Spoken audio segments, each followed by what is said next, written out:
ছিনতাই মামলা এর পিছনে আমরা আছি। এমনকি আমাদের ওই গ্রামে যারা আমার চাচা শ্বশুর, তাদের মোল্লা ভাই, আনারুল ভাই, এরা যারা কথা বলেছে তাদের নামেও মামলা। এমনকি আনারুল ভাই আমার দেওয়ার চাকু দেওয়ার বাণী তারা বিনা দোষে জেলও থেকে আসছে তার এই অন্যায় আইনে নিষে। আমি একটাই কথা বলবো যে আমি দ্বিতীয়বার এই শিশু আমাদের কি অন্যায় যে আজকে আমরা সব কিছু থেকে বঞ্চিত। আমরা এই 7 বছর অনেকের দুয়ারে দুয়ারে গেছি, কিন্তু আমরা কোনোদিনও কোনো ন্যায্য বিচার পাইনি। আর কোর্টে মামলা এখনো আজকেও আমার একটা মামলা দিন আছে, এখনো আমার বাসায় একটা সমন আসবে বলে কোর্টের থেকে ফোন আসছে। তাহলে আমার এই বাচ্চাটা 7টা বছর ঈদ মালা পর্বণ জামা কাপড় খাওয়া দাওয়া সমস্ত থেকে বঞ্চিত, তার লেখাপড়া এমনকি আমাদের বাসা থেকেও বিতাড়িত করে দিয়েছে। আমরা একজনের বাসায় ভাড়া আছি, নাজমুল হুদা সাহেবের বাসায়, ওনার বাসা থেকে আমাদের বের করে দেওয়ার জন্য ওনাকে নিয়ে আমাদের সাংবাদিক সম্মেলন করে ওই নাসিরউদ্দিন লিটন যাতে আমাদের বাসা থেকে বের করে দেয় উনি সেই ব্যবস্থাও করে। উনি একজন হাতি মানুষ, ওনার ওয়াইফ আর উনি এত ভালো নরম মনের মানুষ যে এখনো আমাদের আশ্রয় নিয়ে রেখেছেন।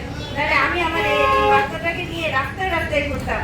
আমার বাচ্চাটার আব্বার কবর দেখতে যেতে পারে না, আমার বাচ্চাটা আজকে বঞ্চিত 7টা বছর সব কিছু থাকতে আমরা বঞ্চিত পথের ফকির। আমাদের এমন অবস্থা যে আমরা ভিক্ষা করে খাই, এরকম অবস্থা হয়ে গেছে।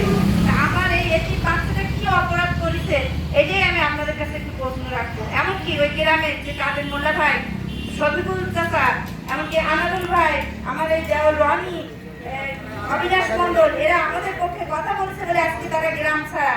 তারা আজকে 1 মাস 1.5 মাস যাবত ওই গ্রামে থাকতে পারে না। বাইরের মোস্তান দিয়ে হুমকি দিয়ে, গ্রামের মোস্তান দিয়ে হুমকি দিয়ে তাদের জীবন অতিষ্ঠ করে তুলেছে। আমার একটাই প্রশ্ন যে এদিনের পক্ষে যে কথা বলবে সেই কি হুমকির মধ্যে থাকবে? ওর বিরুদ্ধে আইনের কি কোনো ব্যবস্থা নেই? আমি মাননীয় ডিসি সাহেব মহোদয়ের কাছে একটাই আবেদন যে এতিম শিশুর বিরুদ্ধে উনি একটা পদক্ষেপ নিতে লিটন যাতে আইনের আওতায় আসে। এমনকি আমি মাননীয় জেলা জজ মহোদয়ের কাছে একটাই অনুরোধ করবো, এই মিথ্যা মামলার বিরুদ্ধে উনি এমন কিছু আইন করুন যাতে আমাদের মতন অসহায় বঞ্চিত মানুষ যাতে নিশ্চিন্তে বসবাস করতে পারে। আমার স্বামী নেই, আমার মেয়েটা আজকে অসহায়, ওর পিতা নেই। আমার মেয়েটা সারা রাত্রে কাঁদছে, ওর আব্বার কবরটা দেখতে যেতে পারে না।